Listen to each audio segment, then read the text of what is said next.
यदि एक कोण अपने पूरक के आधे से 30 अधिक हो तो कोण की माप क्या है। तो इसमें हम लोग को क्या एक कोण निकालना है जो अपने पूरक कोण, यहाँ पूरक कोण होगा, पूरक कोण के आधे से 30 डिग्री अधिक हो। तो इसमें हम लोग पूरक और समपूरक कोण पहले समझेंगे क्या होता है।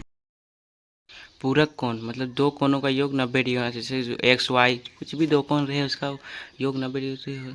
समपूरक कोण जैसे X plus Y equal to 180 degree, दो कोणों का योग 180 डिग्री होना चाहिए। और 90 डिग्री होगा तो पूरक कोण, 180 होगा तो समपूरक कोण होगा। इस तरह से हम लोग पूरक और समपूरक कोण समझते हैं। पूरक मतलब जैसे कि कोई समपूरक है, जैसे समपूरक पूरा 180 का उससे कम है पूरक 90, इस तरह आप याद कर सकते हैं।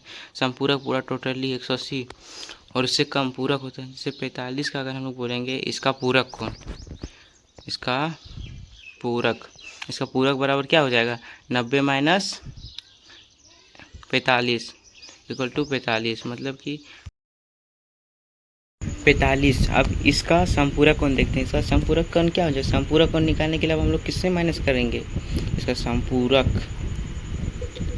बराबर क्या हो जाएगा। अब हम लोग 180 से माइनस करेंगे, 180 माइनस 45 तो कितना आएगा 5, इधर यहाँ पे 3, 135 है। इस तरह मतलब 45 का समपूरक कोण क्या हो जाएगा 135 और 45 का पूरक 45। इस तरह से हम लोग समपूरक पूरक समझे। और कोई कोण का मान ना ही दिया रहता है, जैसे कि एक्स का पूरक कोण बराबर क्या हो जाएगा 90 माइनस एक्स, इस तरह हम लोग लिखेंगे। इसी तरह हम लोग एक्स का समपूरक कोण देखेंगे तो एक्स का समपूरक कोण बराबर 180 माइनस एक्स, इस तरह से हम लोग लिख सकते हैं। समपूरक पूरक समझ आ गया। हम लोग क्वेश्चन देखते हैं।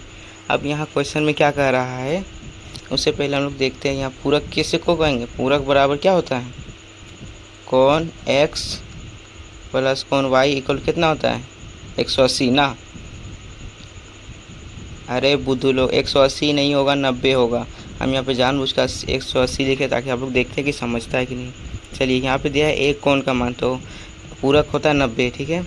एक कोण का मान, यहाँ पे एक कोण पूछ रहा है तो एक कोण का माना एक कोण बराबर क्या मानेंगे हम लोग, एक कोण बराबर एक्स। अब फिर बोल रहा है अपने पूरक कोण के। अब अपने पूरक कोण मतलब क्या होगा, इसका पूरक कोण किससे बोलेंगे 80 माइनस 180 माइनस करेंगे कि 90 में, तो 80 माइनस 90 में माइनस करेंगे 180 में नहीं, तो 90 माइनस एक्स हो जाएगा इसका पूरक कोण। फिर बोल रहा है कोण के आधे से, अब आधा करना पड़ेगा, आधे से 30 अधिक है, 30 जोड़ेंगे। अब ये जो पूरक कोण और एक कोण जो है ये दोनों एक दूसरे में बराबर है, क्योंकि पूरक और कोण जो दिया ये सब बराबर ही होता है। तो 90 माइनस एक्स दोनों को बराबर करके लिखना है। अब जैसे दो जो है ये दोनों के लिए है, 90 और एक्स दोनों के लिए है, इसीलिए इसको अलग करके लिखने में ठीक रहेगा। तो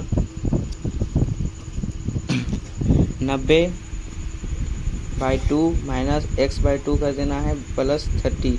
अब यहाँ पे इसको काट देंगे तो कितना आएगा 45, और ये माइनस में है ये पूरा, तो इधर जाके प्लस हो जाएगा। तो एक्स इसको इधर ले आना है प्लस एक्स बाई 2, 45 और 30 को जोड़ेंगे, 45 प्लस 30, इसको एलसीएम कर लेंगे यहाँ पे 2x plus x equal to 75 हो जाएगा। और यहाँ पे 3x/2 इक्वल टू 75 75। अब ये 2 इधर गुना में तो उधर जाके मतलब भाग में उधर जाके हो जाएगा गुना, बराबर कुछ पर जो भी आता है उसका उल्टा होता है, तो इधर भाग में तो जाके गुना, सॉरी 2 होगा यहाँ पे 2। तो 3x बराबर गुना करेंगे तो 150 हो जाएगा। ये 3 गुना में है, 3 इधर गुना में उधर जाके भाग में हो जाएगा, तो 150/3 हो जाएगा। काटेंगे तो 5 या 15 0 50, तो x का मान आ गया 50। ये होगा आपका आंसर। यहाँ पे देखिए सीधा सीधी करना है, एक कोण दिया उसको मान लेना है पूरक, एक कोण मान लेना है उसके पूरक कोण में जो डिटेल दिया है 2 गुना है, आधा है, 20 अधिक है, ये सब लिख के आपको सोल्व करना है, आपका आंसर आ जाएगा। उसके बाद आपको यहाँ नहीं रुकना है, आप हम देखते हैं, आप देखिएगा कि आपको समझ आए कि नहीं। ये सब क्वेश्चन आपको सॉल्व करना है और हमको कंफर्म पता है कि आप लोग मिस्टेक कीजिएगा क्योंकि आप लोग ध्यान से सुने नहीं है। इसीलिए वीडियो को फिर से रिपीट देखिएगा और आपको समझ के ये सभी क्वेश्चन बनेगा। और इसमें से हमको लगता है एक क्वेश्चन जो है आपसे नहीं बनेगा, तो कमेंट कीजिएगा, उसको हम सॉल्व करके बताएंगे। और बाय, फिर मिलेंगे नेक्स्ट